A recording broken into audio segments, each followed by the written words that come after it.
A contractor in a borrowed suit, standing at the edge of a ballroom full of people who owned the world. Nobody looked at Nathan Cross twice. That was fine. That was the plan. But when 6 armed men walked through the doors and 300 people dropped to the floor screaming, the man everyone ignored became the only thing standing between a 9-year-old girl and the kind of violence most people only see on the news. This is the story of the night a quiet father remembered who he used to be, and what it cost him to become someone new. If this story finds you tonight, drop your city in the comments and give it a like. I want to see how far it travels. The invitation had arrived on a Tuesday, slipped through the mail slot of Nathan Cross's rental house in the kind of envelope that felt heavier than paper had any right to feel. Cream-colored, embossed with a gold crest, the kind of thing you'd frame if you were the sort of person who framed things. Nathan had set it on the kitchen counter, next to a socket wrench and a half-eaten granola bar, and stared at it for a long moment before picking it up again. The Blackwood Charitable Foundation cordially invites Mr. Nathan Cross and guests to the 43rd Annual Gala to be held at the Grand Meridian Hotel, Saturday, the 14th of October. Emma had found it first, actually. She'd come home from school, dropped her backpack on the floor where she always dropped it despite him asking her not to, and immediately zeroed in on the envelope the way she zeroed in on anything that didn't belong. 9 years old, and already she had that particular radar, the one that flagged anomalies before the conscious brain could catch up. Nathan had no idea where she got it. "What's this?" she'd asked, already opening it. He'd let her. He wasn't the kind of father who had secrets in envelopes. "Fancy party thing. For the foundation. The one that does the after-school program at your school." Emma had read the whole invitation front to back, which took her approximately 11 seconds. "Are we going?" "I haven't decided." She'd given him a look. That specific look she had, the one that was too old for her face, the one that reminded him sometimes of her mother and sometimes of nobody he'd ever known. "We should go," she said. "It would be rude not to." "We weren't exactly personally requested, Em. It's because of the scholarship program." "Still." She set the invitation down and picked up the granola bar without asking, took a bite. "You never go anywhere." Which was true, and which was the reason they went. The Grand Meridian sat in the center of the city's financial district like something that had always been there and intended to stay. 26 floors of marble and glass, a lobby with ceilings tall enough to make you feel small by design. Nathan had renovated homes for 12 years, and he understood buildings the way other people understood people, through their bones, their weak points, what they were hiding beneath the finish work. The Grand Meridian, he thought, as the car pulled up, had been built to intimidate. It was doing its job. He was wearing the only suit he owned, dark navy, bought for a funeral 4 years ago, let out slightly at the shoulders since then because he hadn't stopped working with his hands in the meantime. Emma had picked his tie, a dark burgundy, and she'd knotted it herself with a YouTube video playing on her phone, getting it wrong twice before she got it right. She was wearing a dark green dress that had been her mother's idea originally, bought 6 months before the accident, and she wore it without being asked. He didn't say anything about that. Some things didn't need saying. In the elevator, Emma had her hands clasped in front of her, nervous, which she rarely was. Nathan put a hand on her shoulder. "You don't have to talk to anyone," he said. "I know. If it's boring, we can leave after dinner." "Okay." "Stop looking like you're going to a job interview." She almost smiled. "You stop looking like you're going to a job interview." The elevator doors opened, and the sound hit them before anything else. 200 conversations at once. The particular noise that wealth makes when it's comfortable, confident, not bothering to lower its voice. A string quartet somewhere near the far wall, the soft percussion of glasses touching. Nathan stepped out first, which was habit, and let his eyes do the thing they always did in a new space. Not obviously, not in a way anyone would notice, but in the first 10 seconds, he'd clocked 4 exits, 2 emergency, 1 service entrance, the main corridor they'd just come through. The private security at the entrance had been lax on the bag check, wanding but not patting down, which was a problem if you were thinking about it that way, which he was, which was also a habit he'd never been able to stop. Emma stepped up beside him and took in the room with different eyes. "There are a lot of old people," she said quietly. "Be nice." I am being nice. I didn't say anything about their clothes. A woman in a headset materialized and guided them to their table, one of the outer rings, furthest from the stage and the main bar, which Nathan had expected. They were guests of the foundation, not donors. There was a social geography to these things that was perfectly legible if you knew how to read it, and Nathan had spent enough time in environments where reading the room was the difference between walking out and not to have learned to read any room quickly. Their table seated 8. The other 6 were already occupied, a couple in their 60s who ran something in pharmaceuticals, a younger woman who worked in city planning and seemed genuinely uncomfortable in her dress, 2 men who were apparently partners in a law firm and who talked only to each other, and a single woman in her 40s, Dr. Patricia Osei, a pediatrician, who smiled at Emma immediately and asked her what grade she was in. Emma answered. They started talking. Nathan sat back and let it happen, because Emma didn't need him to socialize for her. She needed him to be present while she did it herself. He ordered water, looked at the menu without reading it, looked at the room instead. The ballroom occupied most of the hotel's 3rd floor, a long rectangular space with a raised dais at the northern end and a vaulted ceiling hung with chandeliers that were more functional than they looked. The light was actually good, even throughout, no heavy shadows. Columns at intervals along both sides, decorative mostly, white marble, wide enough to stand behind. The catering staff moved in a route that was almost regimented, tight circles from the kitchen corridor to the tables and back. There were 4 private security staff visible, plus what he estimated were 2 more in plain clothes, and the hotel's own people at the perimeter doors. The crowd was running about 500, maybe slightly more. The main ballroom doors were open. The service corridor to the left of the stage was propped. He didn't know why he was cataloging any of this. He just couldn't stop. The keynote speaker was the kind of man Nathan had met variations of before. Silver-haired, comfortable with a microphone. The particular self-assurance of someone who has been praised enough times that confidence stopped being something he had to manufacture. He talked about the foundation's work in education access, community development, sustainable housing. Nathan listened to the actual words, which were decent enough, and watched the room's response, which was warm but distracted, the way audiences get when they've had 2 drinks and a good appetizer. Emma, next to him, was taking notes. On the back of the event program, in handwriting he recognized as hers, small, very precise, slightly tilted. He glanced over. She was writing down numbers, statistics the speaker had mentioned, annotating them with her own questions. "You don't have to do homework," he said. "I know," she said, not looking up. "I'm interested." Patricia Osei caught Nathan's eye across the table and smiled. He nodded. During the break before the main course, he walked Emma to the restrooms and let her go in alone while he waited in the corridor, leaning against the wall, watching the flow of traffic. A man in a tuxedo stopped nearby to check his phone, and Nathan noted the way his jacket hung, something in the inner pocket, rectangular, heavier than a wallet. Phone, probably. Or a flask, which would be more interesting. He cataloged it without judgment and moved on to the next thing. Emma came out and immediately looked up at him with the expression that meant she had something to say and was deciding whether to say it. "What?" he said. "There's a woman who keeps looking at you. Lots of people here. Some of them are going to look at things. She's not looking at things. She's looking at you, specifically." Emma tilted her head. "She's the one who was on the stage earlier, the one they introduced before the speaker." He hadn't looked up for the introductions. He thought back.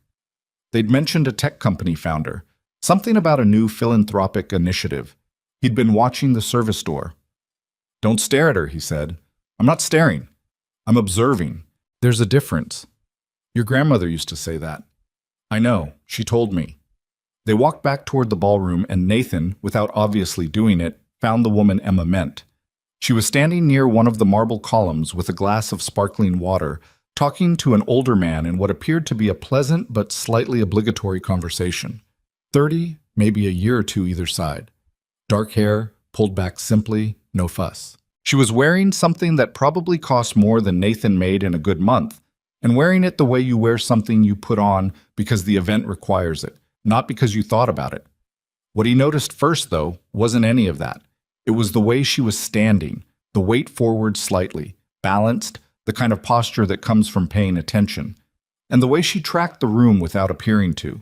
She wasn't watching him the way Emma said, or if she was, she'd stopped now. He looked away. Dinner was salmon that had been under the lamp too long, roasted vegetables that were fine, bread that was excellent. Emma ate methodically, working through each section of her plate with the same approach she brought to most things, which was to say, organized, thorough, and slightly amusing to watch. She asked the pediatrician 3 questions about immunodeficiency disorders that clearly surprised Patricia Osei, who recovered quickly and answered them properly, which Nathan appreciated. Some adults got flustered when Emma went somewhere unexpected. Patricia didn't. "She's exceptional," Patricia said during a moment when Emma was occupied with dessert. She said it quietly, not for Emma to hear. "I know," Nathan said. Not boastfully, just accurately. "What school does she go to?" "Riverside Elementary, through the scholarship program." Patricia nodded. "I support that program, have for 3 years." She paused. "What do you do?" "Home renovation, mostly residential." She waited, the way people sometimes wait when they expect there to be a second part, something to balance the scale. He didn't add anything.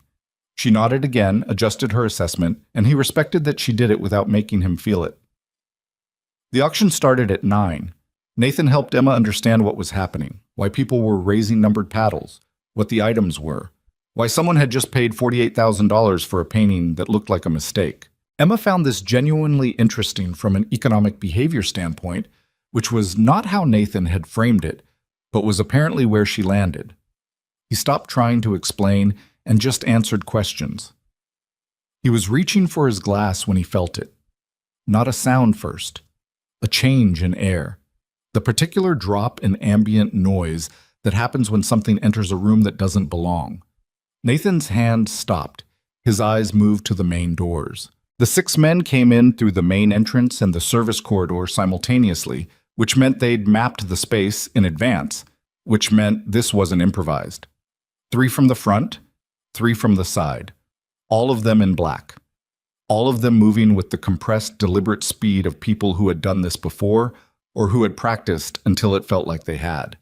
The weapons were out before the security staff had time to process what they were seeing.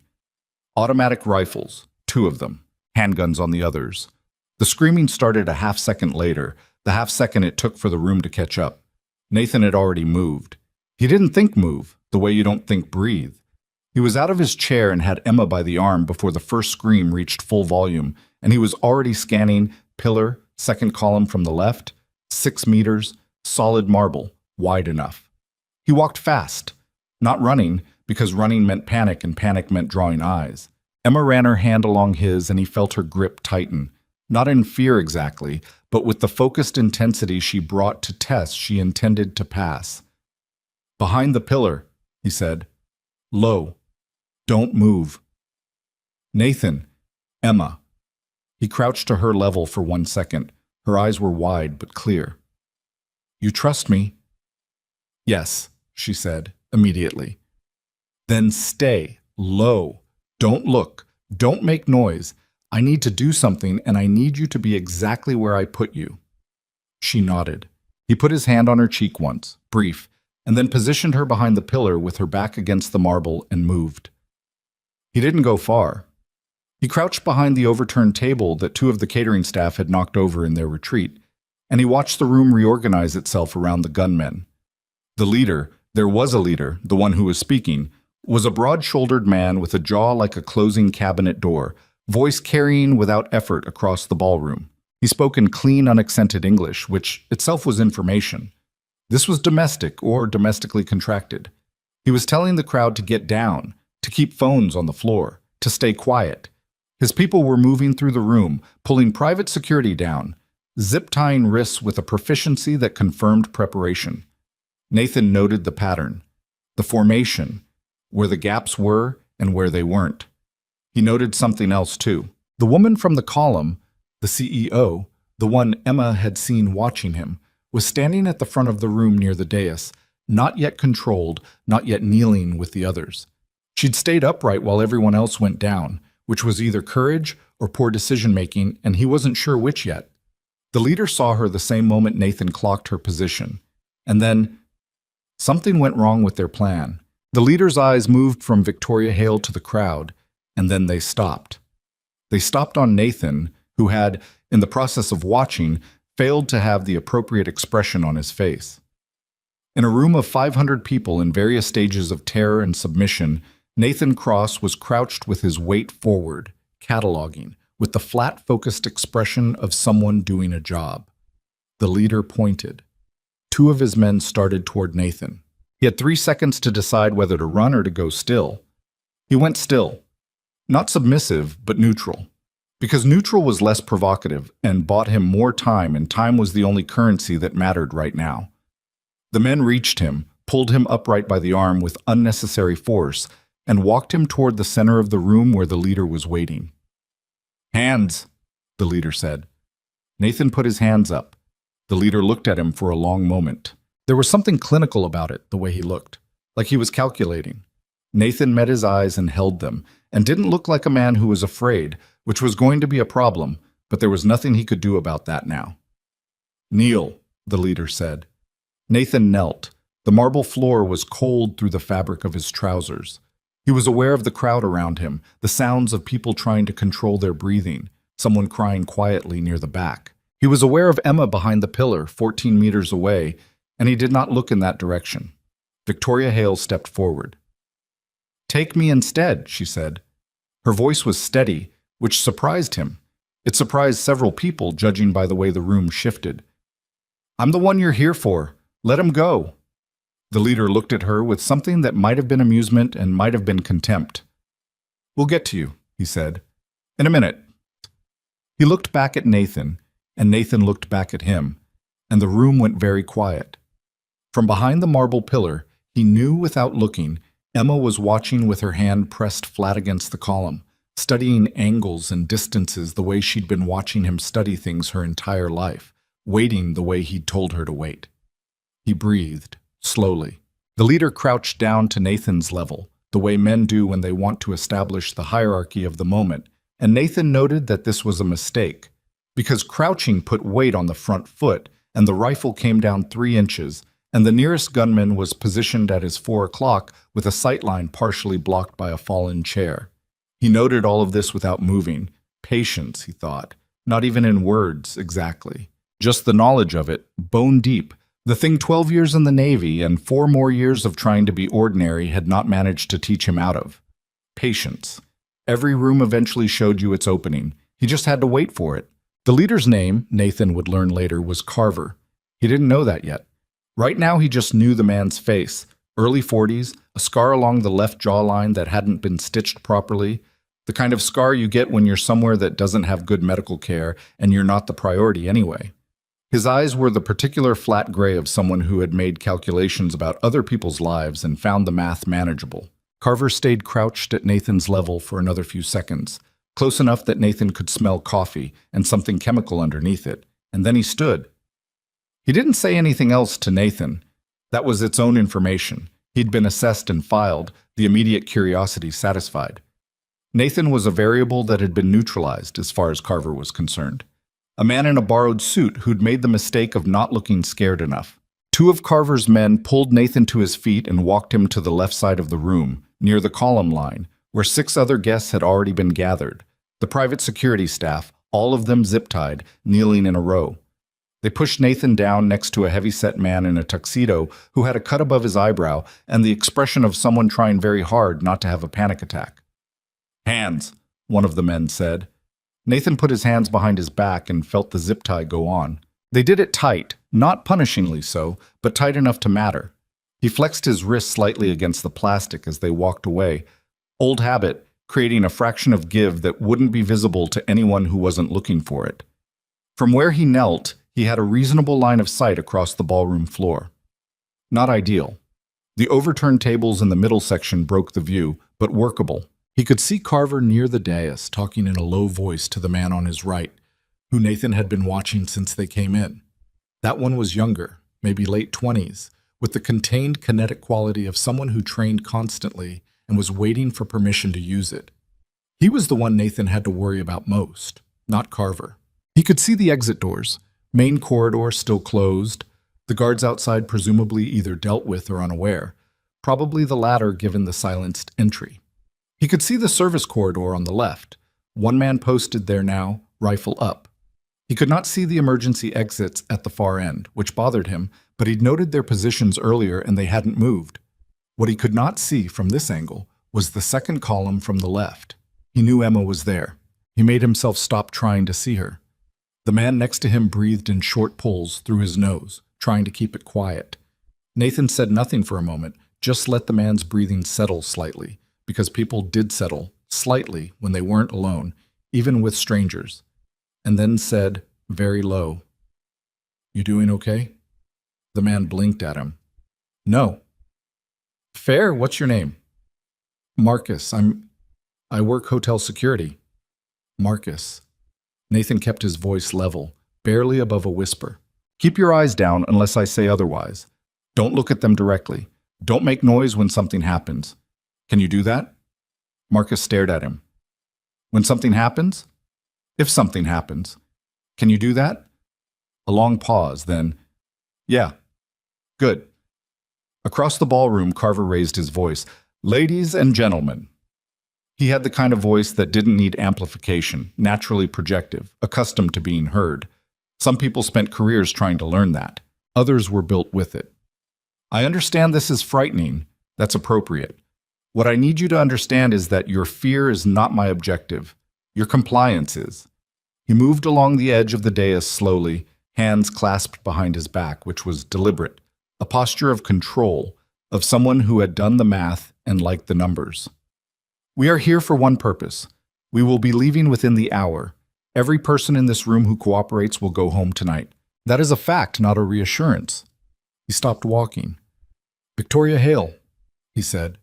The name dropped into the room's silence like a stone into still water. Nathan watched Victoria.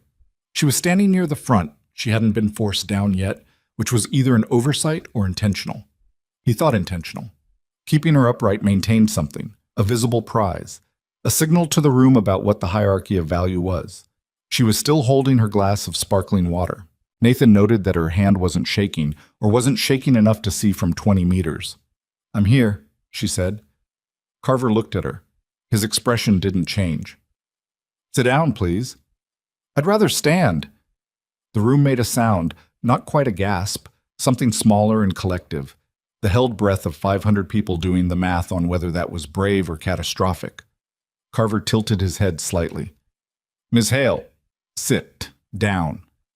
She sat, not on the floor with the others, on the edge of the dais itself, which wasn't what he'd meant and which they both knew it. A small thing. Meaningless, practically. Nathan understood exactly what she was doing with it. Carver turned back to the room and spoke about phones again. All devices on the floor, anyone found with the device would have a problem he didn't specify, but that his tone implied clearly enough. His people moved through the crowd to collect them. Nathan watched the pattern of their movement. 4 men active on the floor. Carver made 5. 1 on the service corridor, that was 6, which matched what he'd counted at entry. 6. He filed that number away and let it sit. 30 minutes passed, maybe 35. Time does strange things in high-stress environments. Nathan knew this from experience, had known it since the first time he'd been in a room where the wrong thing happening would mean he didn't come home. And he'd learned to stop trusting his internal clock and rely instead on observable markers. The catering staff had been moved from the kitchen corridor to the far wall. The string quartet had been sitting against the stage for 20 minutes, the cellist with her hand wrapped around her instrument's neck, the way you hold something you're not sure you'll get back. The crowd had settled into the specific quality of silence that comes from extended fear. Not the acute paralysis of the first moments, but a slower, heavier thing, the weight of waiting without knowing what you're waiting for. Nathan had been running and revising his count continuously. He'd identified which of the 6 was carrying a secondary weapon. The young one, the dangerous one, had a sidearm on his right hip under his jacket, a tell visible only when he turned at certain angles. He'd identified the one who was getting distracted, a stocky man positioned near the center of the room who kept glancing toward the main doors, which suggested either nerves or a signal he was waiting for, or both. He'd identified that the zip tie on his wrists had enough give now that he could collapse his hands inward and slip them under the right circumstances, which was a last resort, because the right circumstances for that were very specific, and he wasn't going to manufacture them prematurely. He'd also noticed, in a way he hadn't fully processed yet, that Victoria Hale had been watching him, not constantly, not obviously, but in the particular way someone watches something they're trying to understand, glances with purpose, spaced out enough to look random if you weren't cataloging them. He'd been cataloging them. He wasn't sure what she was seeing. Probably the same thing Carver had seen, the absence of the right kind of fear, the posture that didn't quite match the suit and the occasion. He couldn't help that. He'd spent enough years trying to sand it down, and it hadn't entirely worked. The man posted nearest to them, not the dangerous one, an older man with a beard, who'd been quiet and efficient all evening, shifted his weight and turned slightly to watch a disturbance at the far end of the room. Someone was sick, or pretending to be, a woman near the back, making the kind of sound that drew attention regardless of what you wanted to do. The bearded man turned 45 degrees. Nathan looked at his own wrists, looked at Marcus beside him, who had his eyes down as instructed and was doing a reasonable job of holding it together. Looked at the space between himself and the next nearest guard, which was currently 11 meters with 2 overturned tables between. He looked back at the bearded man. 45 degrees was not enough. Not yet. He breathed, held it for a 3 count. Let it go. No. The shift happened at what he estimated was the 40-minute mark. Carver walked to where Victoria was sitting on the dais edge and crouched down to speak to her, low enough that Nathan couldn't catch the words. Victoria's posture changed, not collapsing, nothing so dramatic, but a slight increase in tension across her shoulders, something tightening. Whatever he'd said had weight. She responded. Nathan watched her mouth.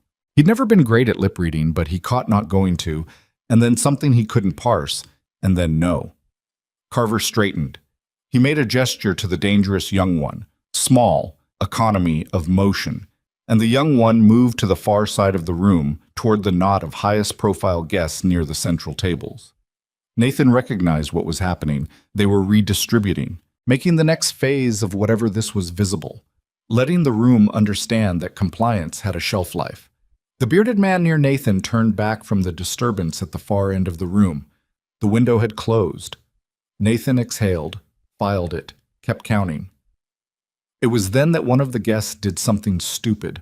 He was a man Nathan had noticed earlier in the evening, mid-50s, heavy watch, the kind of man who had spent decades being the most important person in any room he walked into and had not entirely absorbed the fact that the rules had changed. He'd been on the floor near the central tables, sitting against one of the overturned chairs, and at some point in the last few minutes, he'd gotten his phone out. Nathan didn't know how. Maybe it had been on him when they swept, missed in the chaos, or maybe he'd palmed it from somewhere. Didn't matter. He had it, and he was doing something with it, hunched over slightly, trying to be invisible about it. He was not invisible. The stocky man near the center of the room saw it. What happened next lasted maybe 8 seconds. The stocky man crossed the floor fast and pulled the guest upright by the arm with a force that wasn't about control. It was about anger, which meant the stocky man was less professional than he'd appeared, which was information Nathan collected and didn't particularly use in that moment because the guest was stumbling and people were screaming again and the whole room was moving and Nathan was locked down with his wrists zip-tied, watching the variables rearrange themselves in ways he couldn't steer. Carver's voice cut through it. Enough! The stocky man stopped. The guest was on his feet, breathing hard, the phone on the floor. Carver walked over at a pace that was not hurried, picked up the phone without bending his knees, straightened, looked at the guest for a 3 count, and then spoke very quietly to him. Whatever he said, the guest's face went the particular color of someone who has just been told something they believe. Carver looked at the room. Once more, he said. To be clear. Nobody moved. Nobody breathed.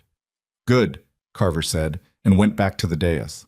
Nathan watched the stocky man settle back into position, rolling his shoulders, recalibrating. The anger was still there, visible in his jaw, in the way he planted his feet. He'd reacted, and Carver had shut him down in front of everyone, which meant there was a hierarchy and the stocky man had just been reminded of his place in it. That kind of correction, in front of people, left a residue. Nathan stored it. He shifted his attention back to the bearded man, then to the service corridor, then to the young dangerous one, now stationed near the left wall at about 30 meters. He did the rotation again. Always the rotation. You didn't wait for the single perfect opening. You waited for the combination of small imperfections that added up to something you could use. He didn't hear Emma.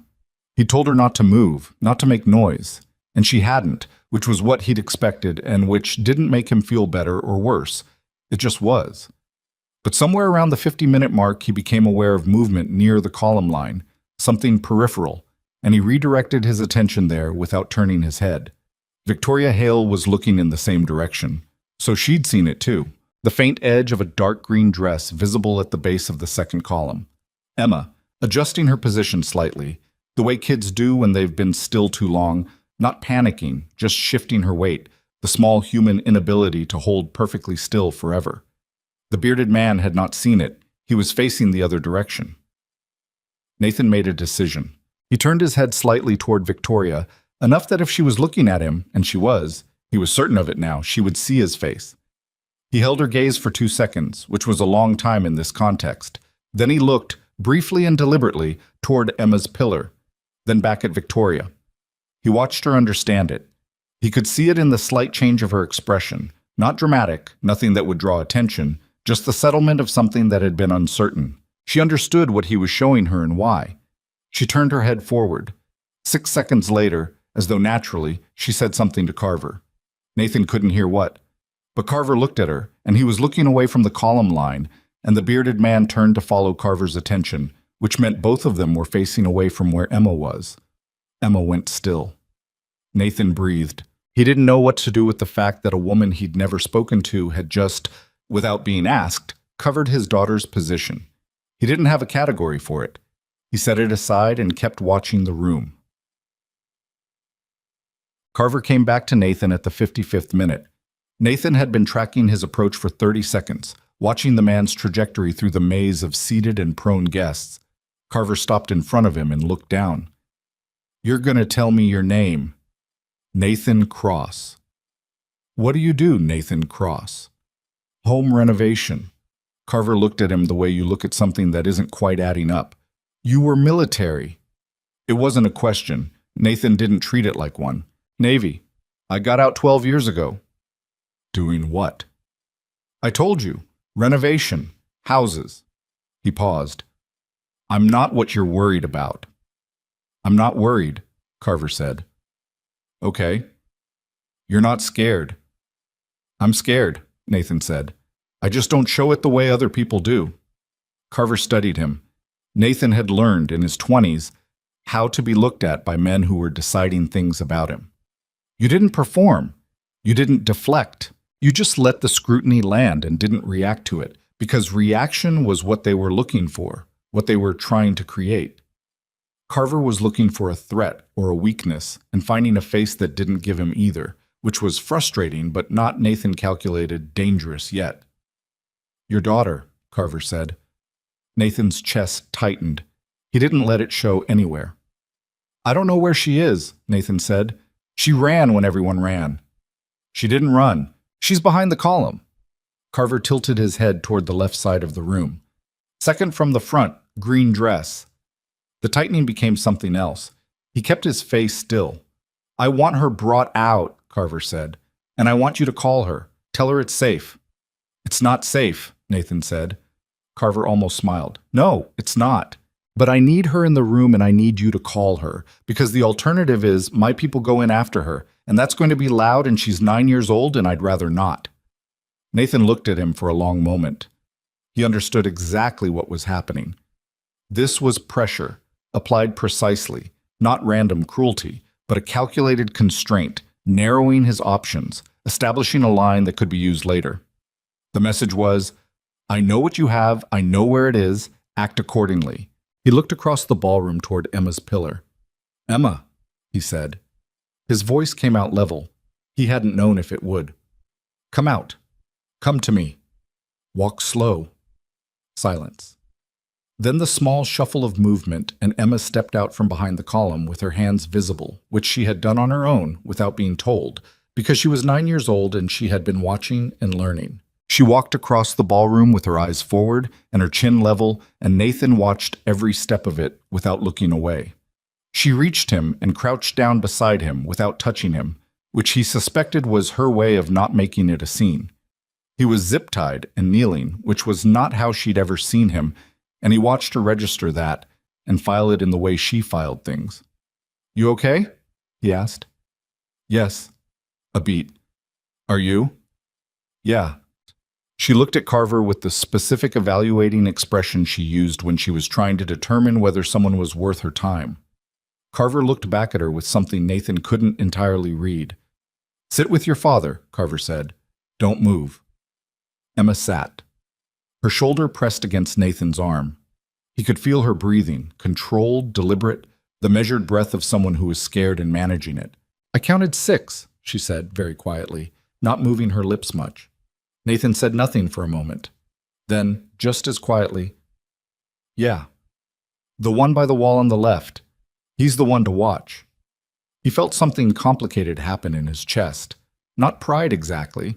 Closer to grief, actually. The recognition that he had raised his daughter in the shadow of the thing he'd tried to leave behind, and it had come with her into this room because it was already inside her, because children build themselves from what they watch. "I know," he said. She nodded once and went still. Across the room, Carver stood near the dais and spoke to the young dangerous one again.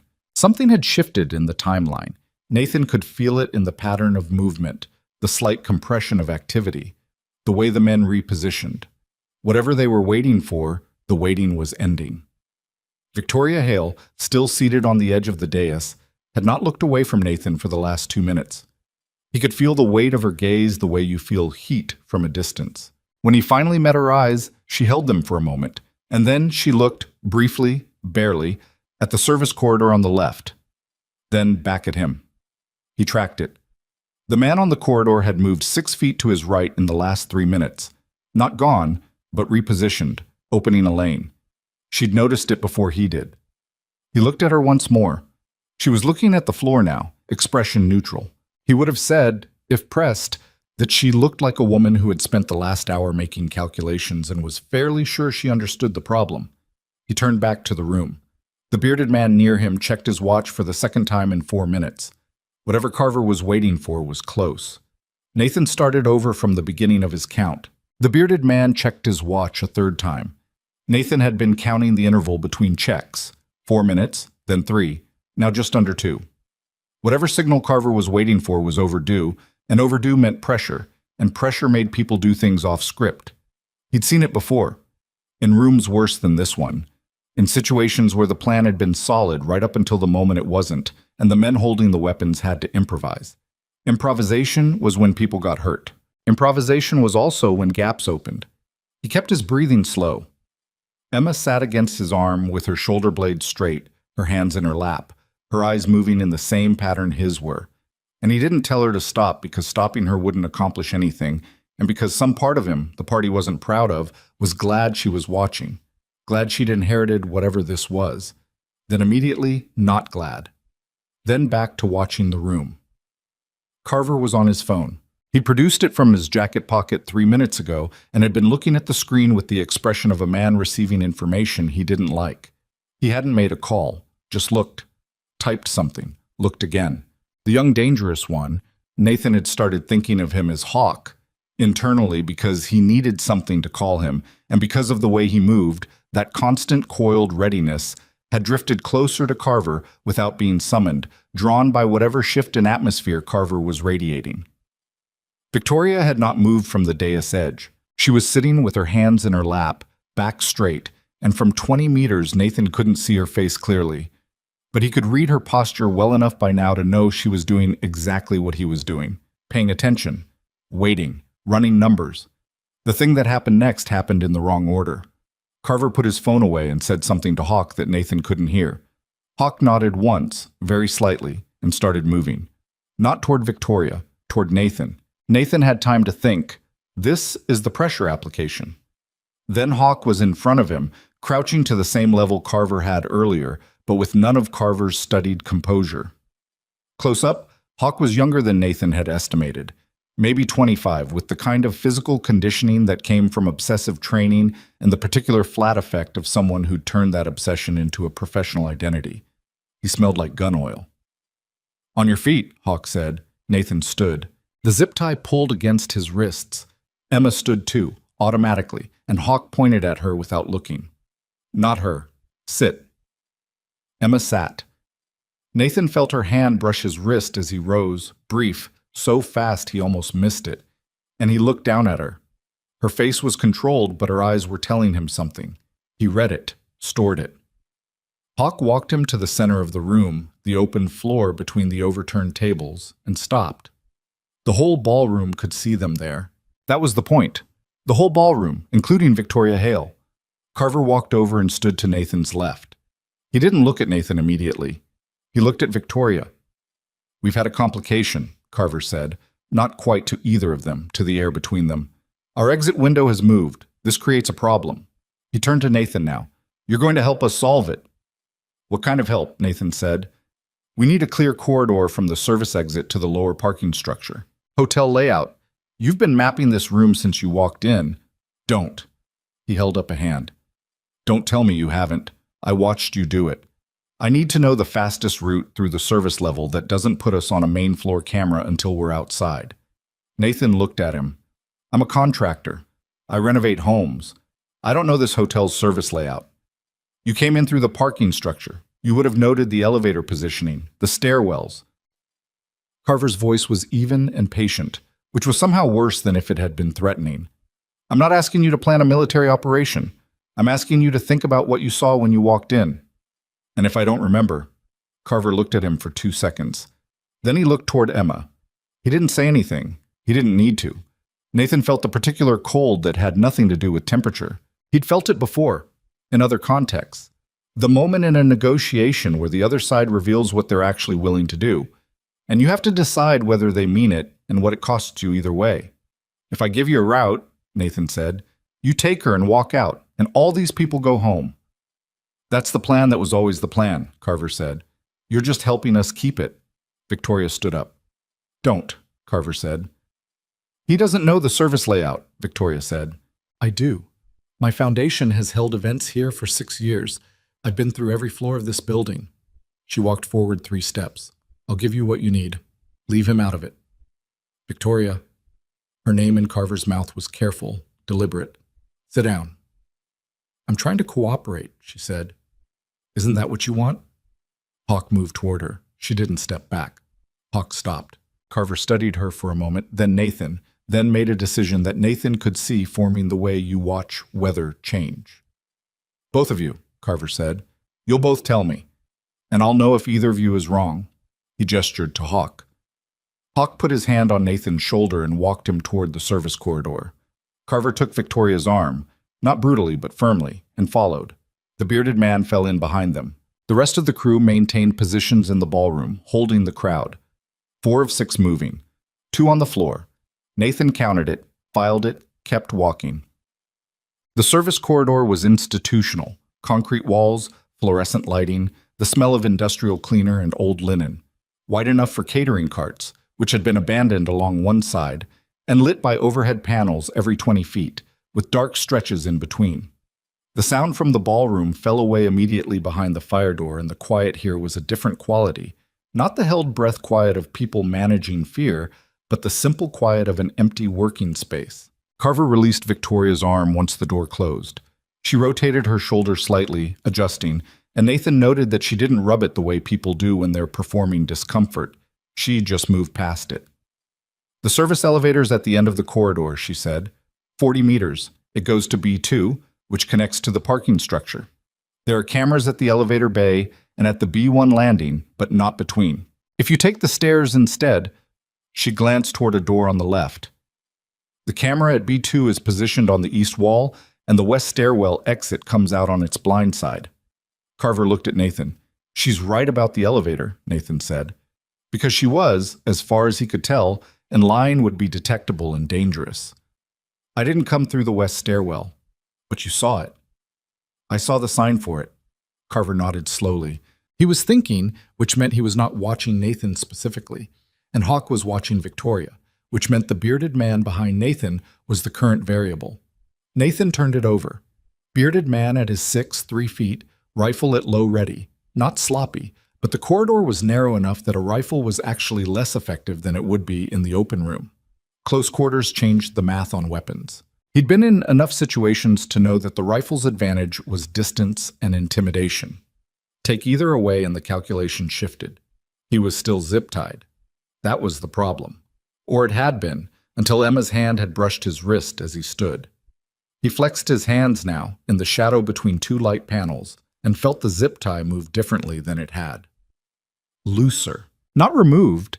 She hadn't had the angle or the time for that, but she'd done something to it, worked a fingernail under the locking tab maybe, or found the give he'd created earlier and added to it. He didn't know how. He would ask her later. Right now he just knew that the constraint he'd been working against for the last hour had changed. Carver made a decision. Nathan could see it. "We go to the stairs," Carver said. He looked at Victoria. "You first. Me behind you." "Nathan," he looked at him, "you stay with Decker." Decker was the bearded man, so that was his name. Victoria started walking. Carver fell in behind her. Hawk moved to the right side of the corridor, maintaining angle. Decker put a hand on Nathan's shoulder blade, pushing him forward, and there it was. The gap Nathan had been waiting for was not dramatic. It never was. Carver was focused on Victoria. Victoria was walking, Hawk was on the wrong side of the corridor for Nathan's position, and Decker was behind him with one hand occupied.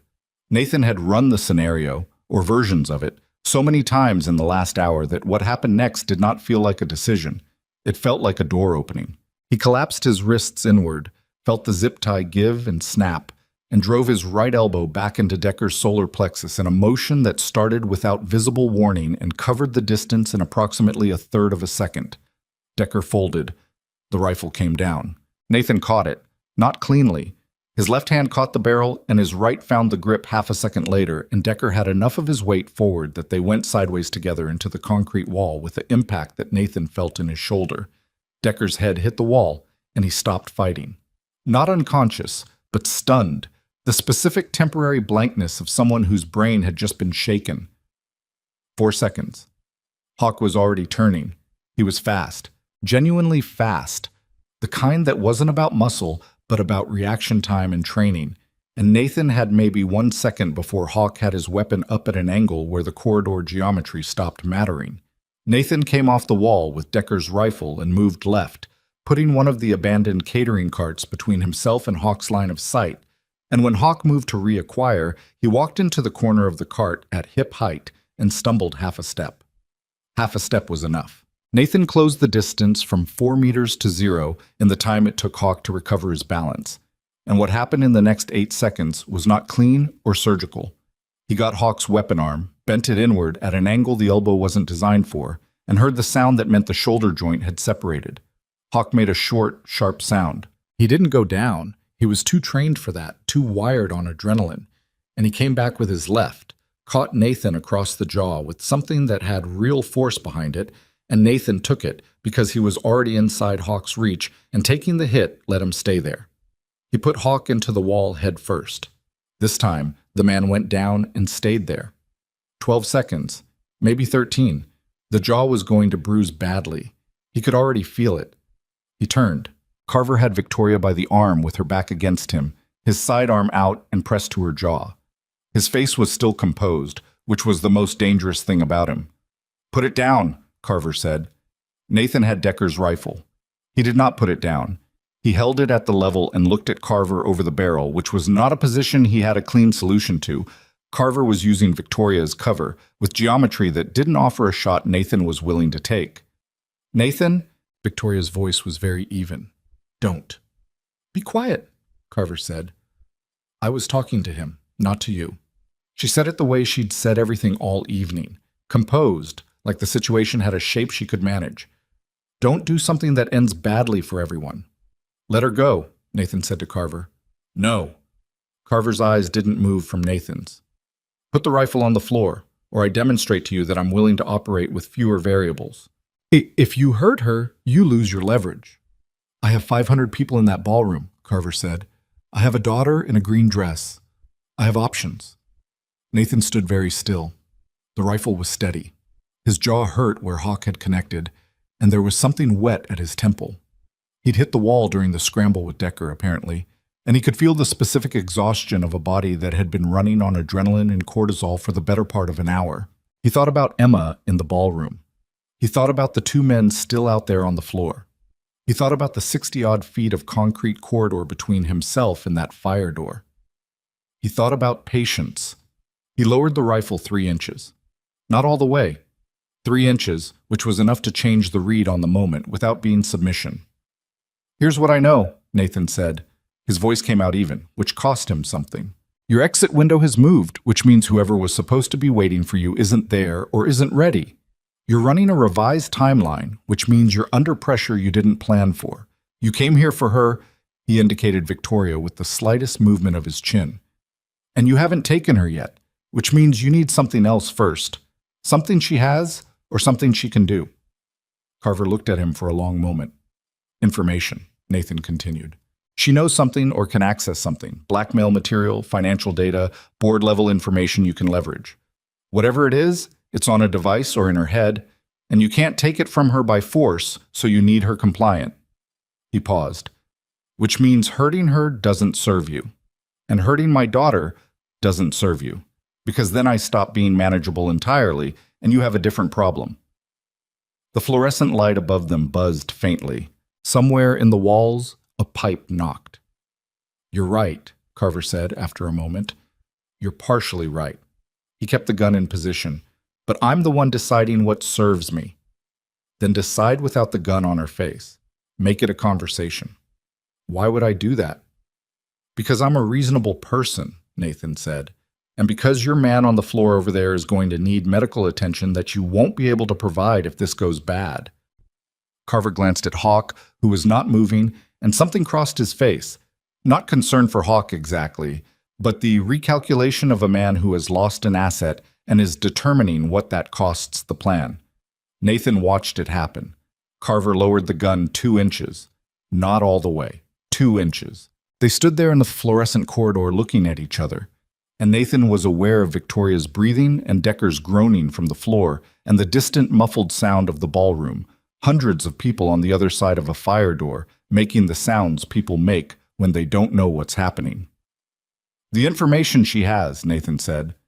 "Is it worth this? All of this. 6 men, an entire ballroom, the exposure. Whatever you're being paid, is it worth what happens if this goes wrong?" "That's not your concern," Carver said. "I know. I'm not asking you to answer it to me. I'm asking you to answer it to yourself." Nathan kept his voice flat, without appeal, without the quality of persuasion that people resisted. Just a question asked plainly. "Because you planned this well, entry and exit, crowd management, communication protocol. Someone who plans this well has a clear objective and a threshold. You're past your threshold. Your exit window has moved, your second is down, you're in a service corridor instead of an extraction vehicle." He looked at Carver steadily. "This is the point where professionals make a different decision."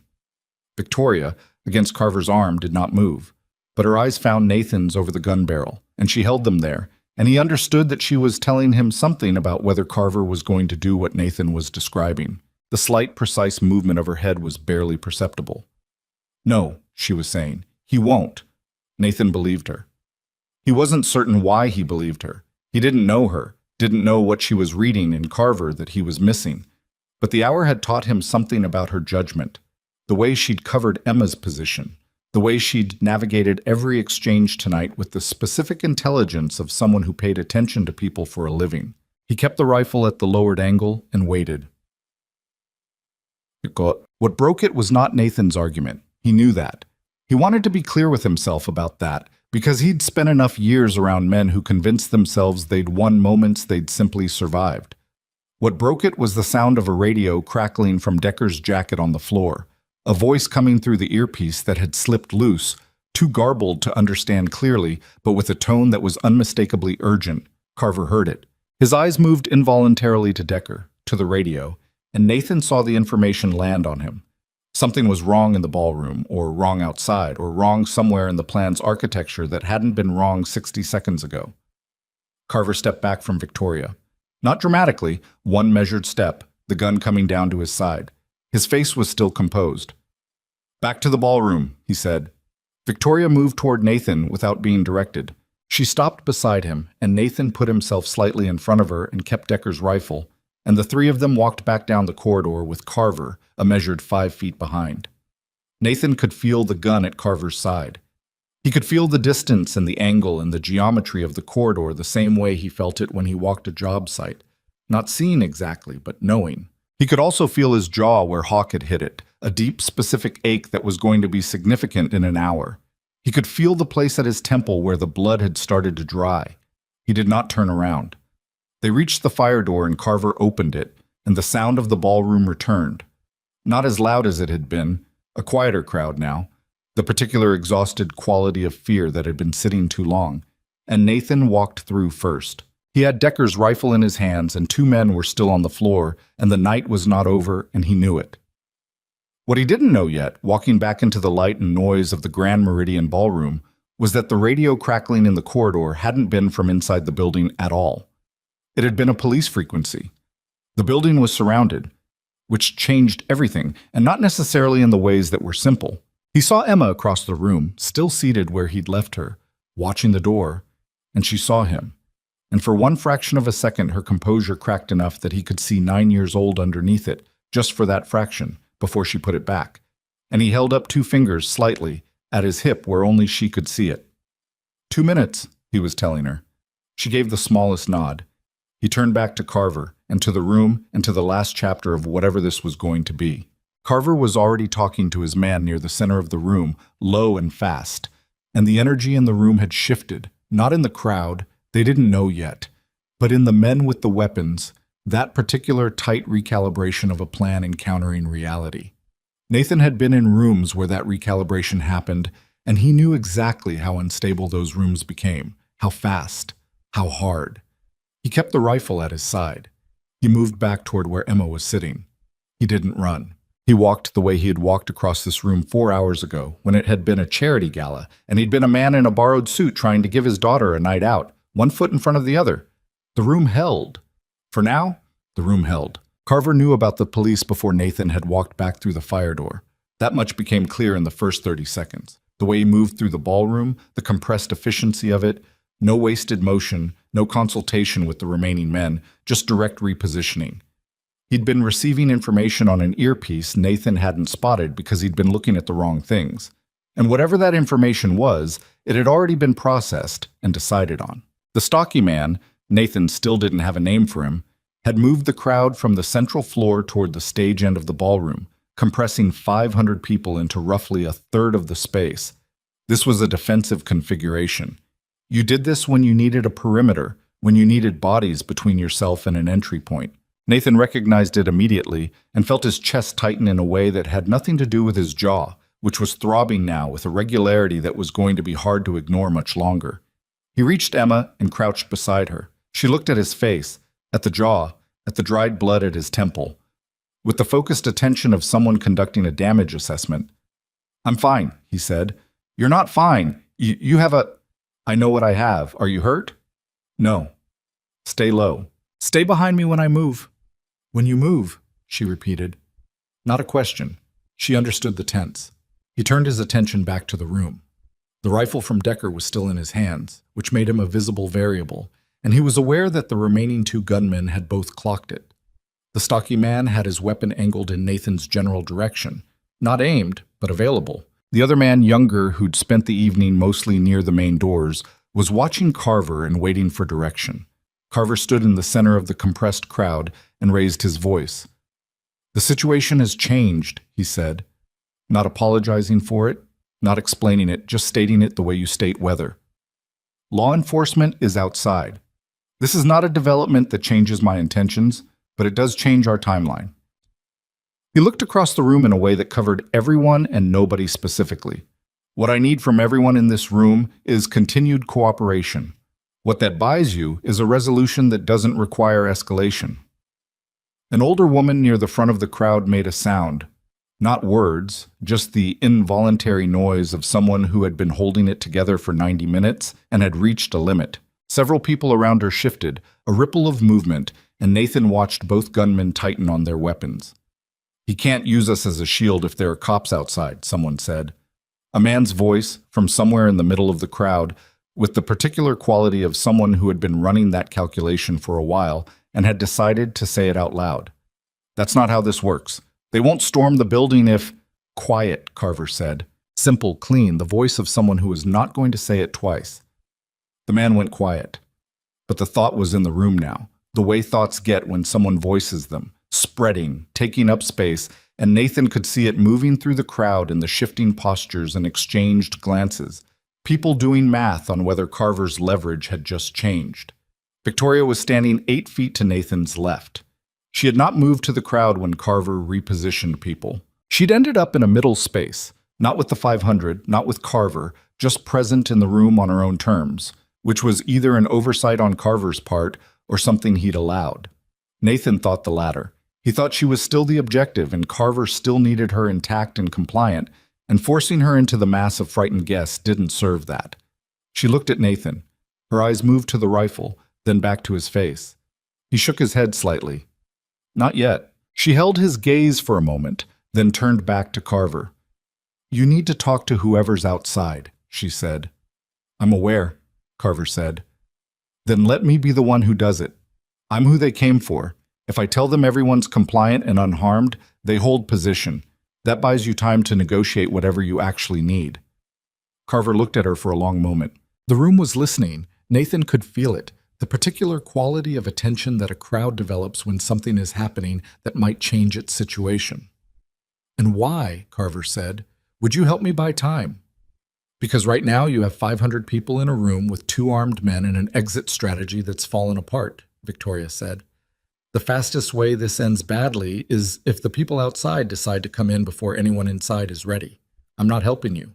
I'm trying to keep people from getting hurt." Carver studied her. The composition of his face was something Nathan had been reading all evening, and what he saw there now was the one thing he hadn't seen before. Uncertainty. Not fear, not weakness, just the honest working through of a man whose plan had required things to happen in a sequence they were no longer happening in. "You make the call," Carver said finally. "I'm beside you. You tell them everyone is safe, nobody is hurt, and that you're working toward a voluntary resolution. Nothing else. You deviate from that." He let the sentence sit without finishing it. "I understand," Victoria said. He handed her a phone. Not hers. A burner? A simple black rectangle with a number already on the screen. She looked at it for 1 second, then she pressed call.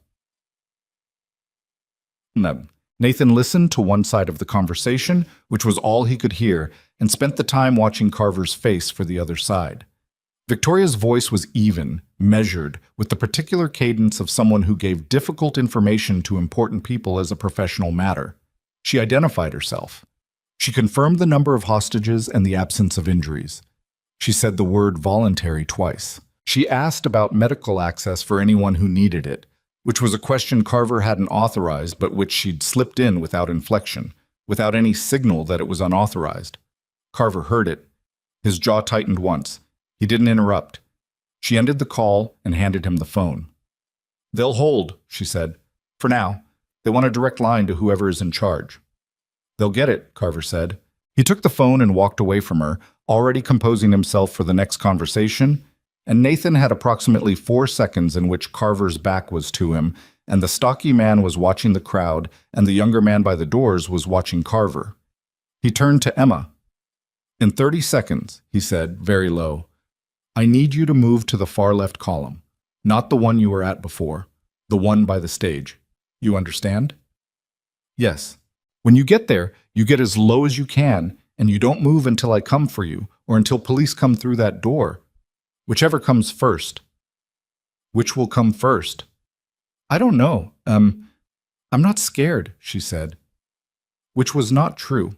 He could see it wasn't true, but she was saying it as a statement of intention rather than condition. A distinction he'd made himself many times in many rooms, and he recognized it and didn't argue with it. "I know," he said. She moved. She went low and fast, staying behind the edge of the crowd, and she was good at it. The kind of good that shouldn't exist in a 9-year-old, The kind that told him things about the last 4 years he wasn't always ready to examine. She reached the column, folded herself behind it, disappeared from sight. The stocky man had not seen her. Nathan straightened. Carver was on the phone with whoever was outside. The conversation was not going well. Nathan could see it in the set of Carver's shoulders, the single moment where his free hand closed into a fist and opened again. The police negotiator outside was doing their job, which was to extend, complicate, exhaust, which was exactly what a negotiator was supposed to do, and which was exactly what was going to make Carver's position inside this room increasingly untenable. The stocky man drifted 3 feet to his right, maintaining crowd coverage. The younger man by the doors was still watching Carver. Nathan looked at Victoria. She was already looking at him. He moved his gaze to the stocky man, then to the younger man, then back to her, with the very deliberate economy of someone communicating in a language that had no words. He watched her read it. He watched her decide. She turned toward Carver and raised her voice by 3 degrees. They want proof of life, multiple people, on camera. Carver pulled the phone from his ear. What? They're saying they need visual confirmation, video call, multiple hostages visible. She kept her voice practical, not performing, giving him information as though she were still helping him manage the situation. It's standard. If you refuse, it escalates their posture. Carver looked at her, then at the room, calculating. Fine, set it up. He handed her the phone again and turned to the stocky man, whose name, Nathan heard in the next second, was Rourke. Rourke, get me 6 people from the crowd, front row sitting. Rourke moved into the crowd. The younger man by the doors turned to watch. For 11 seconds, both remaining gunmen had their attention divided. Nathan was moving before he'd consciously completed the decision, which was how it worked when it worked right. The body executing what the mind had already done the math on, no gap between assessment and action. He went left, away from Rourke and the crowd, toward the younger man by the doors. Because of the 2 remaining threats, the younger one was smaller and less experienced, and because the doors were the tactical priority. The younger man saw him coming with about 2 seconds to spare, which was not enough. Nathan caught the rifle barrel with his left hand, directed it toward the ceiling, and used his forward momentum to drive the man back into the door with enough force that the door swung outward and they went through it into the main corridor, which was empty, which was what Nathan had been counting on because the police would have cleared the corridor from outside and the hotel staff would have evacuated. The man tried to recover his weapon. Nathan didn't let him. What happened in the corridor was not clean. The man was stronger than he looked and panicked. Strength is a real thing, and Nathan took 2 hits to the side of his head before he got control of the rifle and put the man down on the carpet with his knee between the man's shoulder blades. He didn't hit him again after that. Didn't need to. He stood up. His vision swam for 2 seconds, which he stood through, which was all you could do. The corridor was lined with doors, all closed. At the far end, through the glass panels of the main corridor doors, he could see the shapes of tactical officers and the blue-white pulse of emergency lights from outside. He held up the rifle. Stock first, barrel toward himself, the universal signal, and kept it there until he saw them register it. Then he turned back to the ballroom door. Quote, Rourke had heard the noise from the corridor, or felt the change in the room's air, or simply noticed in his peripheral vision that the younger man was no longer at the door, and when Nathan came back through, Rourke had his weapon up and was covering the door. He was also covering, by extension, the crowd of 500 people directly behind him. Carver was off the phone. Carver was off the mat. He was standing in the center of the room with his sidearm out, not pointed at anyone specific, pointed at the floor, a man who had just finished revising his available options downward. He looked at Nathan for a long time. You have 1 man left, Nathan said. He held Decker's rifle loosely, not raised, not aimed. Your second is down in the corridor. Hawk is down in the service hall. Decker is in the service hall. Your extraction is compromised. The building is surrounded. He paused. This is the part where the professionals make a different decision. He was using the same words he'd used in the corridor 40 minutes ago. He did it deliberately, not to gloat, to give Carver something to track, a consistency, the sense that Nathan meant what he said before and meant it now. Carver looked at the crowd, at Victoria, at Nathan, at Rourke, whose jaw was set hard and whose weapon was still raised. The information, Nathan said, whatever she has. Financial records, board documents, communications, however you were planning to get it. It's not worth 4 men in a federal charge. He kept his voice level. You're still walking out. You're just doing it differently. You don't make guarantees, Carver said. No, I don't. Nathan held his gaze. I'm a contractor. I renovate houses. I'm not the one you need to make the deal with. The people outside are. Something moved across Carver's face. Not surrender. It wasn't that. It was the face of a man who had done the final accounting and found the numbers didn't favor him, which was different from giving up, and he seemed to understand the distinction. He looked at his own hand, at the sidearm, and then at Rourke. Down, he said. To Rourke, quietly. Rourke didn't move for 3 full seconds. Nathan watched him, watched the specific conflict in a man who had been operating on forward momentum all evening and was being asked to stop, which was physically harder than it sounded. His finger was near the trigger guard. His weight was forward. Rourke, Carver said. Steady, without urgency. Rourke lowered the weapon. The crowd made a sound, collective, involuntary, the exhale of 500 people simultaneously. Nathan kept the rifle steady but lowered. He looked at Carver. Your sidearm on the floor. A long pause. Carver crouched and set the weapon on the ballroom floor. When he straightened, his hands were visible. Nathan turned to the ballroom doors and called out to the corridor, identifying himself, telling them weapons were down, telling them they could come in. He gave his name twice, clearly. Then he stepped to the side and held his position. The tactical team came through the main doors 40 seconds later, 4 officers in full gear, a coordinated entry with the kind of practiced precision that made Nathan feel, for the first time all evening, that he could stop counting. What followed was long and not simple. The Grand Meridian's 3rd floor became a different kind of controlled chaos. Paramedics, additional officers, FBI agents who arrived in the second wave and immediately began the process of making it their scene. The 500 guests were moved through an identification process that took 3 hours and felt like 6. Statements were taken in the hotel's secondary conference rooms. People in formal wear sitting under fluorescent lights answering the same questions multiple times, the surreal overlay of a gala and a crime scene on the same square footage. Nathan sat in one of the conference rooms with Emma beside him and an FBI agent across the table who was thorough and professional and asked good questions.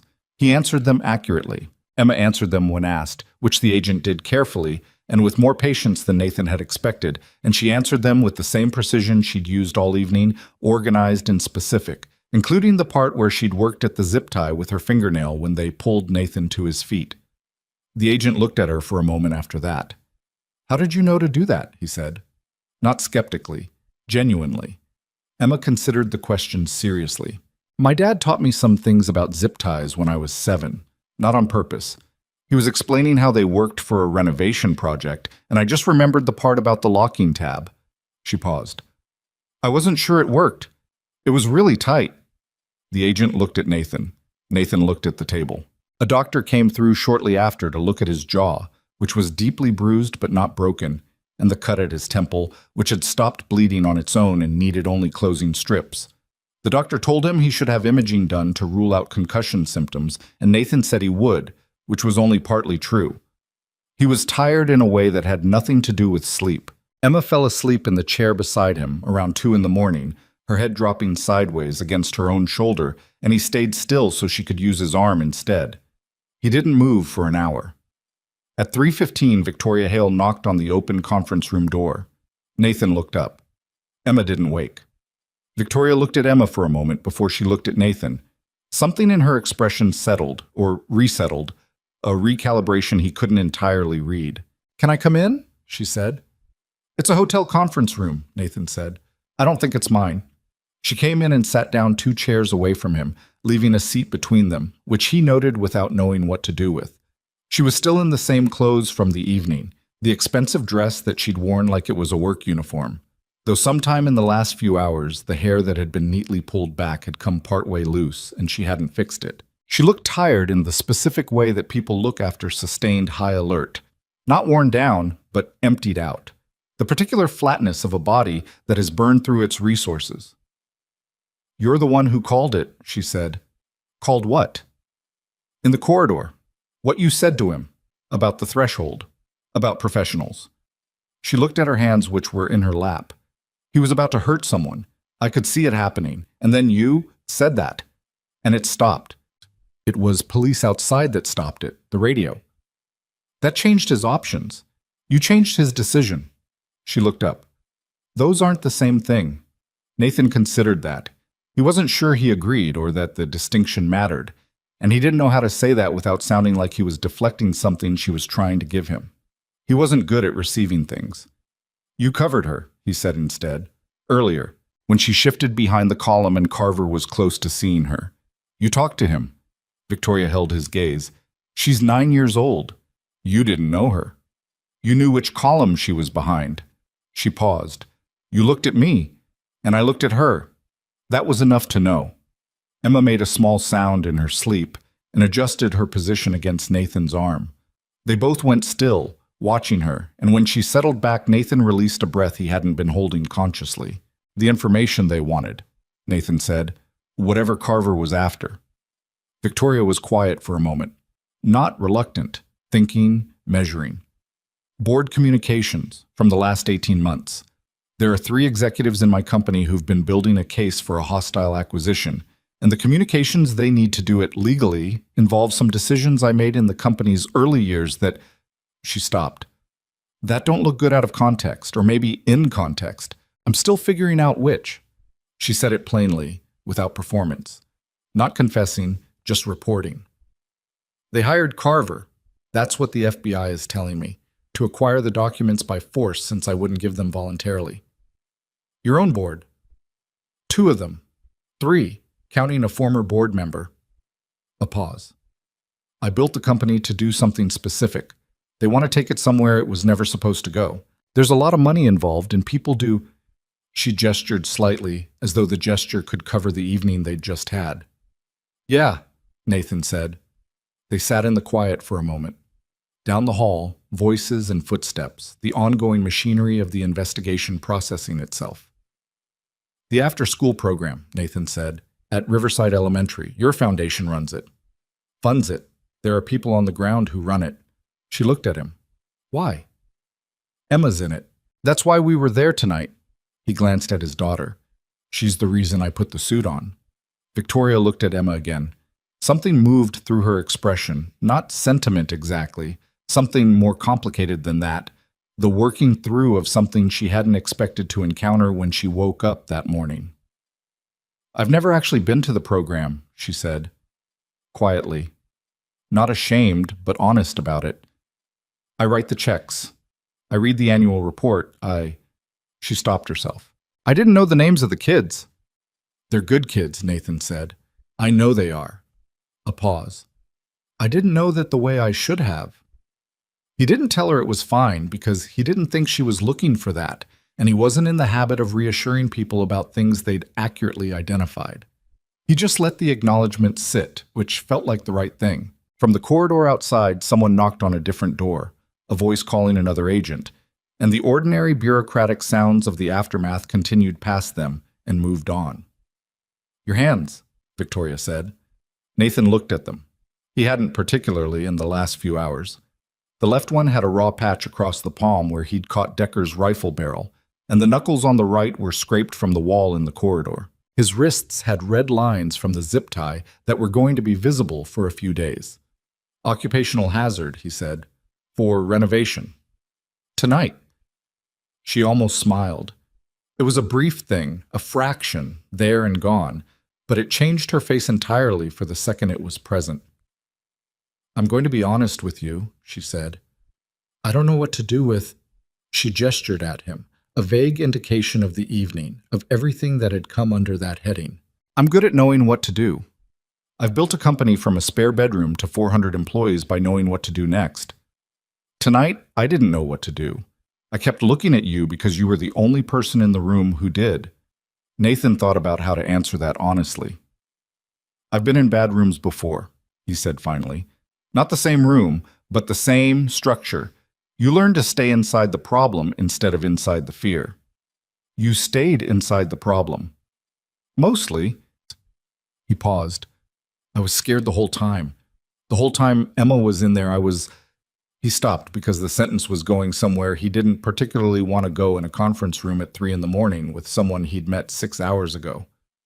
I just didn't have the option of showing it. Victoria looked at him steadily. Neither did I, she said. They sat with that for a moment. Outside the window, the city continued, the Grand Meridian's upper floors visible in the glass, the blue pulse of emergency lights in the street below finally beginning to thin as the scene wound down, the first pale hints of something that might eventually become morning still hours away. Emma shifted against Nathan's arm and said distinctly and without waking, "The variable is the bearded one." Neither of them moved. Then Nathan said very quietly, "She does that sometimes." Victoria looked at him. This time the almost smile went slightly further. "She's remarkable," she said. "I know." Not proudly, just factually, the way he knew his own name. "She works at it. She practices everything, even the things that come naturally to her. She works at them anyway." He looked at his daughter. "She got that from her mother." A small silence. He hadn't meant to say that last part, but it was true and it had come out simply, and he didn't try to walk it back. "I'm sorry," Victoria said. Not as a formality. She meant it. 4 years ago, he said. Car accident on the interstate. Rain, another driver. Nothing. He paused. There was nothing anyone did wrong. It just happened. He looked at the window. Emma was 5. She doesn't remember as much as she thinks she does, and she remembers more than she lets on. It's somewhere in between. Victoria was quiet. She didn't try to fill the space with the things people usually filled it with, and he was grateful for that in a way he wasn't prepared to examine. "The program," she said after a while. "The one Emma's in. I want to go see it." "You should," Nathan said. "I want you to take me." He looked at her. She was looking at him evenly, not as a request that expected a particular answer, just the statement of what she wanted and the space for him to respond to it. "I'm a contractor," he said. "You keep saying that. It's accurate." "I know it's accurate." She held his gaze. "I'm not asking because of tonight. I'm asking because you said the kids are good kids, and I should know them. And you know them, and I don't know who else to ask." He was quiet for a moment. Emma breathed against his arm, steady and slow. "Tuesday afternoons," he said. "That's when she goes. I pick her up at 4:30. Victoria nodded, not pressing, not arranging it formally, just receiving the information and leaving it where it landed. An agent knocked and came in, apologetic, professional, another statement needed. A form, the continuing administration of an extraordinary evening. Nathan answered what was asked. Victoria stood and said she'd find him before she left the building, which she did, 2 hours later, in the lobby, while Emma was asleep across 2 chairs pushed together with Nathan's jacket as a pillow. Victoria put a business card on the chair arm beside him. "In case you can't find me Tuesday," she said. He looked at the card. "I'll find you," he said. She left. He watched her walk across the lobby to where her own people were waiting, lawyers, probably, and someone from her company who looked like communications, and slip back into the machinery of her other life, the one that had brought her to the Grand Meridian in the first place. He looked at Emma. She had her hand under her cheek, her knees drawn up slightly, her breathing even. In sleep, she looked younger than she was, the particular softness that serious children only show when they're not watching themselves. He thought about what she'd done in that room, the position behind the column held through the long hours, the zip tie, the counting, the stillness. He thought about what it cost a 9-year-old to hold all of that, and who she'd learned it from, and whether that was something to be proud of or something to worry about. Probably both, he thought. Probably it was going to be both for a long time. He put the business card in his jacket pocket. Outside the windows of the Grand Meridian, the city was doing what cities did, moving through the dark hours toward whatever came next, indifferent and continuous. The emergency lights outside finally gone. The street returned to ordinary yellow and neon and the occasional sweep of headlights. Nathan Cross sat in the lobby of a hotel with his daughter asleep beside him, and his hand scraped up and his jaw aching, and he thought about Tuesday. He thought about Tuesday for a long time. Tuesday came the way Tuesdays do, without ceremony, without the weather changing to mark it, just an ordinary afternoon in October with cloud cover and the smell of rain that hadn't decided to fall yet. Nathan picked Emma up from Riverside Elementary at 4:15, 15 minutes early, which he'd been doing her entire school life because she preferred having the extra time to finish whatever she was working on before she had to stop. She came out with her backpack on one shoulder and a folder pressed against her chest, and she got in the truck without looking up from something she was reading. He pulled out of the school lot and drove 2 blocks before she said, "She's coming today, isn't she?" "Yes?" Emma considered this. Does she know what the program actually does? Or does she just know what the annual report says it does? That's what we're finding out. Emma looked out the window. "I've read the annual report," she said. "It's well written, but it's general. It doesn't say anything about Marcus Chen or about the fact that the after-school space doesn't have enough tables, so some kids do homework on the floor. It doesn't mention that the reading materials are 2 grade levels below where most of the kids actually are." Nathan drove. "You want to tell her those things?" "Somebody should." He looked at her briefly. "Then tell her. She asked to come because she wants to know." Emma was quiet for a moment. "People say they want to know things," she said, "and then when you tell them, they get a particular expression." "What expression?" "Like you've given them more homework than they expected." He almost smiled. "Victoria doesn't strike me as someone who avoids homework." Emma made a small sound that was not quite agreement and not quite skepticism, and was entirely characteristic of her when she was reserving judgment. She went back to her reading, and Nathan drove the rest of the way to the Riverside Community Center through the gray Tuesday afternoon, and he didn't say anything else because there wasn't anything else to say that the next hour wouldn't say better. But Victoria was already there when they arrived. This surprised him.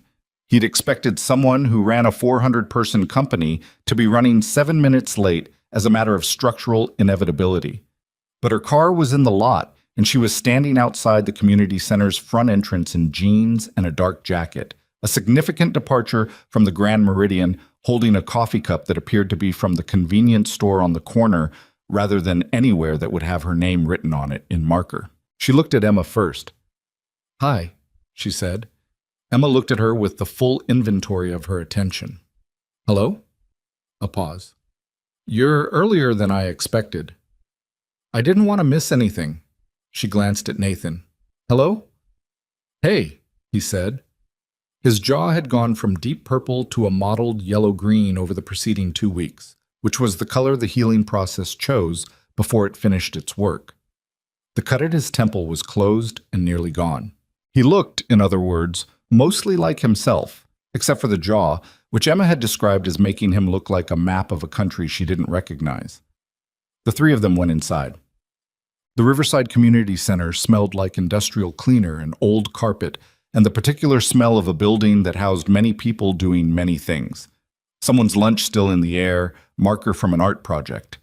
The faint rubber smell of sports equipment from the gym down the hall. The after-school program occupied 2 rooms at the back, a main room with tables and mismatched chairs and bookshelves along one wall, and a smaller room that functioned sometimes as a quiet space and sometimes as a tutoring room, and sometimes, Nathan knew, as a place where kids went when they needed 5 minutes alone, and the supervisor, a woman named Diane, who had been running the program for 11 years on a salary that should have been higher, understood that pretending not to notice was itself a form of care.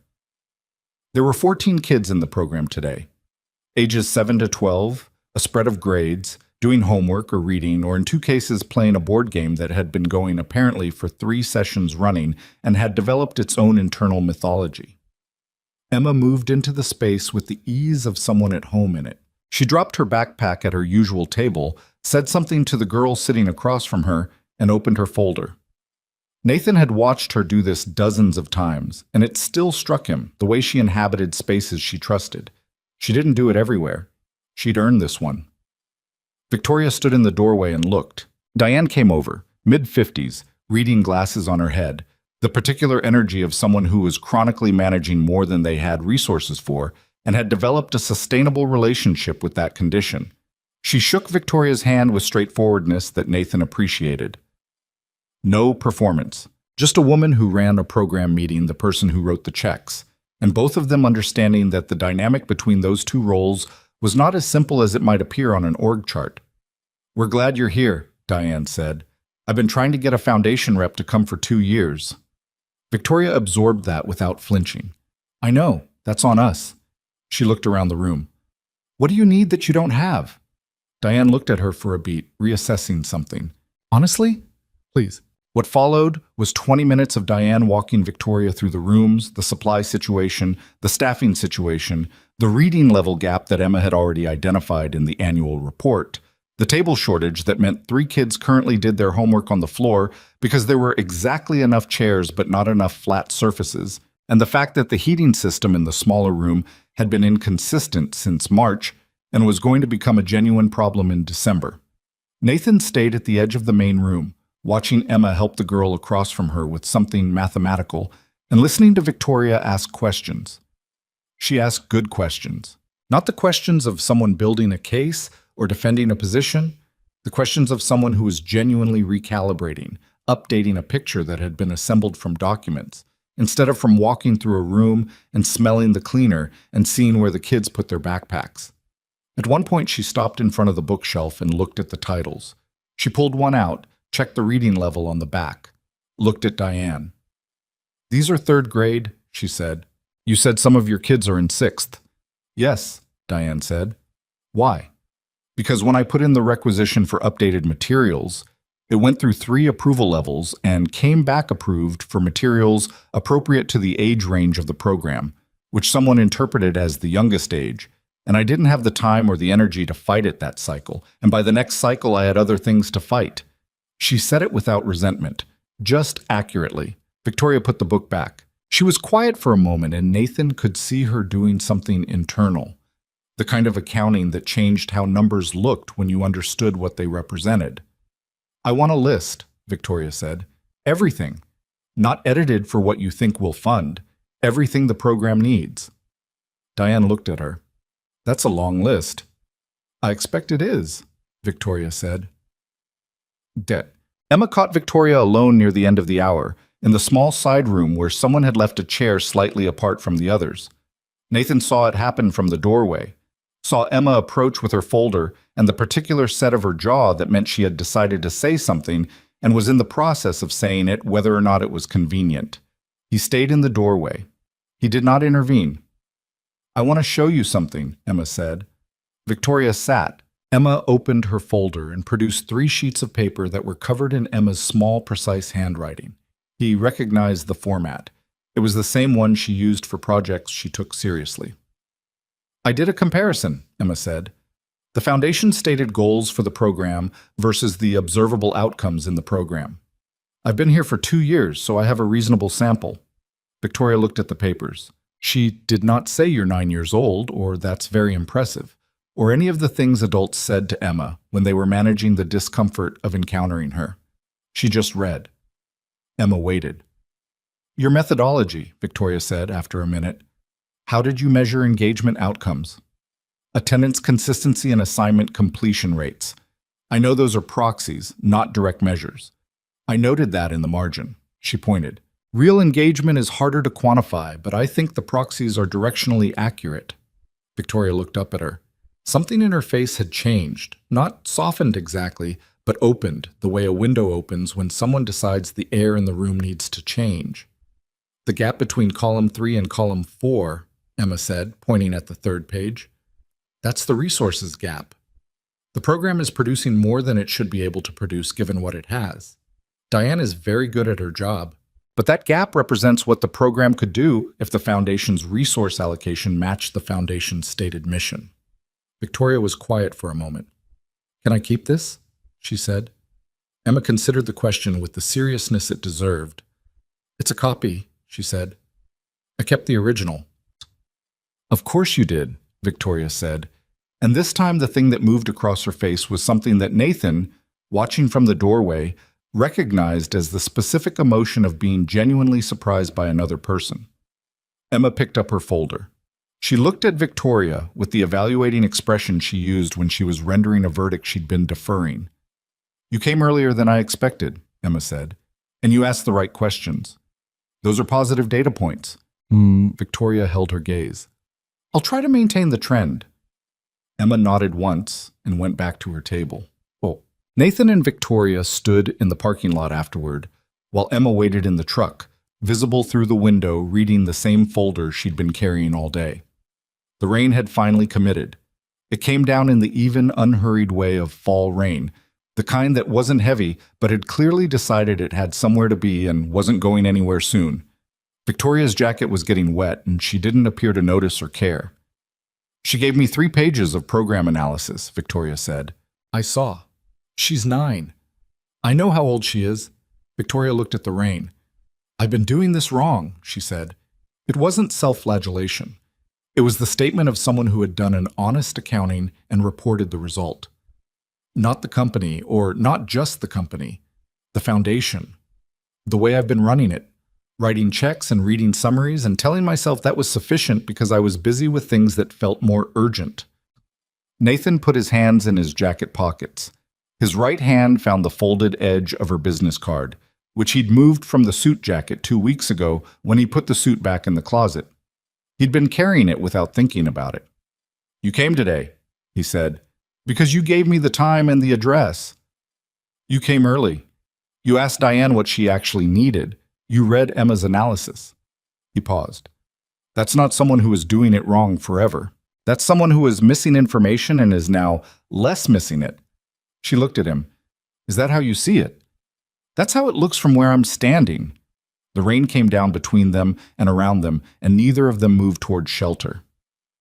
The board situation, she said. The 3 executives. The FBI has enough now. The financial trail from Carver back to the payments, the internal communications. 2 of them have lawyers who are already making deals. She paused. The 3rd one, former board member named Aldrich, is being less cooperative. But the case is solid. My company lawyer says trial is likely, but the outcome... She stopped. He says the outcome is not in serious doubt. Good, Nathan said. It's going to be public. All of it. The acquisition attempt. The methods they used. Some of the early decisions I made that they were planning to weaponize. She looked at the rain. Some of those decisions weren't wrong, but they don't look simple on a front page, and I'm going to have to... She paused. Be straightforward about them in a way I wasn't planning to be. People can handle complicated, Nathan said. They just need you to not pretend it isn't. She was quiet for a moment. You sound like you know something about that. I spent 6 years trying to live a simple life over a complicated history, he said. It mostly just creates more layers. He looked toward the truck, toward Emma, reading in the dry interior. She knows who I used to be, not all of it, but enough. It was better when she knew. Victoria followed his gaze. They both looked at Emma for a moment, who did not look up from her reading because she was, characteristically, doing what she was doing and not performing awareness of being watched. She loosened the zip tie, Victoria said. Yes. While you were being walked to the center of the room, in about 2 seconds. She has good hands, Nathan said. Fine motor control. She builds things. What does she build? Right now, she's into mechanical systems. Gears, pulleys, basic machines. She built a working elevator for her dollhouse last spring, and then was annoyed when she realized the dollhouse occupants couldn't operate it unassisted because they weren't real. Victoria was quiet for a moment. Then, unexpectedly, she laughed. Not the social laugh of a professional occasion, but the actual laugh of someone caught off guard, brief and real and slightly rough at the edges. She told me my proxies were directionally accurate, Victoria said.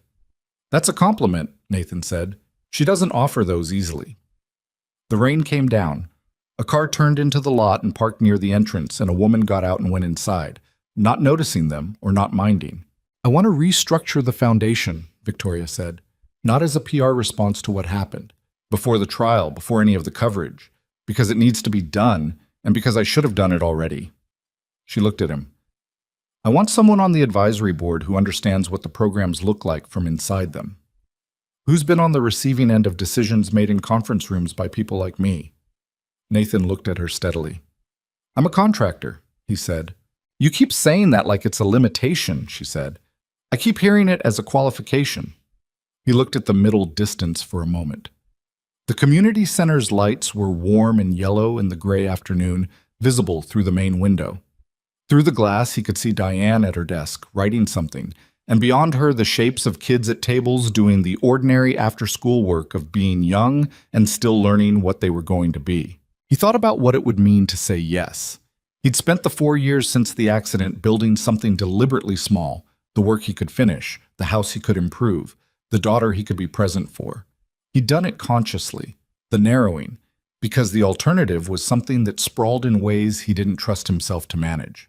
He'd been good at large things once, and it had cost him the practice of being good at small ones. But Emma was 9 years old and building mechanical elevators for dollhouses whose occupants couldn't operate them unassisted, and she was going to be 10 and then 15 and then 22, and the programs that served kids like her, the real ones, the ones with not enough tables and books that were the wrong level, they would still be there, running on Diane's 11 years of practice and 3 approval levels that misread requisitions and checks written by people who read the summary. "It's not a board seat I'm built for," he said. "I'm not offering a board seat. I'm offering an advisory role, which means I call you when I'm about to make a decision about something you know better than I do, and you tell me what I'm missing." She paused. "You'd be good at that. You spent an entire evening telling people, including an armed man with better options than he took, what they were missing. That was different. Was it?" He looked at her. She was wet from the rain and holding an empty convenience store coffee cup, and looking at him with the straightforward attention she'd been giving everything all evening. No performance, no angle, just the full weight of someone who paid attention to people for a living and had pointed it at him. "Tuesday afternoons, I pick up Emma at 4:15, he said. "I can't be in meetings on Tuesday afternoons." "I know," she said. "We'd work around it." He looked at the truck. Emma had put the folder down and was looking out at the rain with the expression she got when she was thinking about something that had no immediate practical application, a floating, unfocused look that she wouldn't have described as thinking, but that Nathan recognized as the state she was in when she later came to him with something she'd figured out. "I'll think about it," he said. Victoria nodded. She didn't push. He'd noticed she didn't push, made the case, presented the information, then gave you the space to do what you were going to do with it. He thought that was probably something she'd had to learn, and that it had not been easy to learn. "Thank you for Tuesday," she said, "for giving me the time." "Emma gave you the analysis. You gave me the address," Victoria said, "and you were here. That matters." She walked to her car. He watched her go and did not say anything else because there wasn't anything else to say. That wouldn't be one word too many. She raised one hand briefly as she reached the door, not quite a wave, and he raised one in return, and then she was inside and reversing out and gone. Nathan stood in the parking lot in the rain for a moment longer than was necessary. Then he walked to his truck and got in. Emma looked up from the middle distance her thoughts had taken her to. She looked at him with the expression that meant she had already assembled her assessment. "She's going to fix the tables," Emma said. "Probably." "And the books?" "Most likely." Emma was quiet for a moment. "Are you going to help her?" Nathan started the truck. The wipers came on, moving the rain back and forth across the glass. "I'm thinking about it," he said. "You already decided," Emma said, not accusingly, just reporting what she observed. He pulled out of the lot and turned onto the street, and the city moved past them in the gray, wet afternoon, ordinary and continuous. A hardware store on the corner that he'd quoted a job for last spring. The elementary school they'd just left, smaller in the rear view. A traffic light cycling through its colors for the 10,000th time this month, patient and indifferent. "Maybe," he said. Emma returned to the middle distance for a moment, then came back. "She laughed when I didn't expect her to," she said. "That's usually a good sign." "When was that?" "When I was showing her the analysis. Something happened and she laughed." Emma paused. "Real ones sound different than polite ones. I've been doing that study for a while." "You have a study?" "Informal. In my notebook." She looked out the window. Hers was a real one. Nathan drove. The rain came down, and the wipers moved, and the city kept doing what cities did, accommodating the small human things that happen inside it without commentary or record. He thought about what it meant to build something new after you'd already built one version of yourself, and another version after that, and had arrived at a version that worked but fit small, intentionally, as a choice, but small. He thought about the program's 2 rooms and the tables there weren't enough of, and the books that were too easy, and Diane's 11 years of managing the gap between what things were and what they were supposed to be. He thought about Emma in the ballroom behind the column, counting gunmen in the dark. He thought about what it cost a child to grow up in the shadow of a parent who was very capable and very careful and very quiet about both, who taught her how zip ties worked without meaning to, who noticed every exit in every room without being able to stop, who had narrowed his life to a size he could hold because the alternative had once been something he couldn't. The thing about building small was that the people inside it still grew. He turned onto their street. The rental house sat at the end of the block, the porch light on, the driveway with his work van parked at the slight angle he always parked it because the driveway had a grade, and he'd been meaning to level it for a year. The house was ordinary and familiar and genuinely theirs, in the way that rented things could become yours if you stayed long enough and fixed enough things and learned which floorboards creaked and which windows stuck. Emma was gathering her things before he'd fully stopped. "Pizza or the grain bowl from the place on 4th, she said. "Pizza." "I wanted the grain bowl." "Then why did you ask?" "To see if we agreed." She got out of the truck. "We didn't." "Grain bowl," he said. She looked back at him through the open door. The rain had lightened to something barely present, more mist than rain. She had her backpack and her folder and her 9 years of accumulated attention and the very specific expression she wore when she was satisfied with how something had gone. "Good decision," she said, and went inside. Nathan sat in the truck for another minute. He could see her through the front window. The light came on in the kitchen. Her backpack went on the counter where she always put it despite him asking her not to. An ordinary Tuesday evening assembling itself around them. He thought about calling Victoria. Not now, in a few days. After he'd thought about it properly, which he would, because he didn't do anything without thinking about it properly, which was a strength and sometimes a limitation, and he'd made peace with it being both. He thought about the room at the Grand Meridian, the chandelier light, and the marble columns, and the 6 men who had walked in through doors they had mapped in advance. He thought about Carver's face, the flat gray composure of it, and about the moment in the service corridor when it had cracked just enough to show the calculation underneath, the moment Carver had decided the numbers no longer favored him. He thought about patience, about what it was for. You could be patient in service of survival, which was one thing, necessary and valid, and the thing that had gotten him through rooms where the only objective was to come out. But you could also be patient in service of building, which was a different thing entirely. A patience that required not just waiting for openings, but knowing what you were going to put in them once they appeared. He'd been practicing the first kind for 4 years. He thought maybe it was time to practice the second. He got out of the truck. The mist settled on his jacket and his face, cool and even. The porch light was on. Inside the kitchen window, Emma had put her backpack on the floor. He could see the strap trailing off the counter and was opening the refrigerator with the focused consideration she brought to everything. He walked up the porch steps and went inside. "The backpack," he said. "I know," she said, still looking in the refrigerator. "I'll move it." "You say that every time." "And I always move it eventually." She straightened and looked at him over the refrigerator door. Eventually is a valid time frame. He picked up the backpack and hung it on the hook by the door, where it had a hook specifically because he'd installed one and she never used it. "Dad," she said. "Yeah." She was looking at him with the particular directness she deployed when she had decided something was worth saying without softening. "She's going to fix things," Emma said, "but she'll fix them better if you tell her what to fix."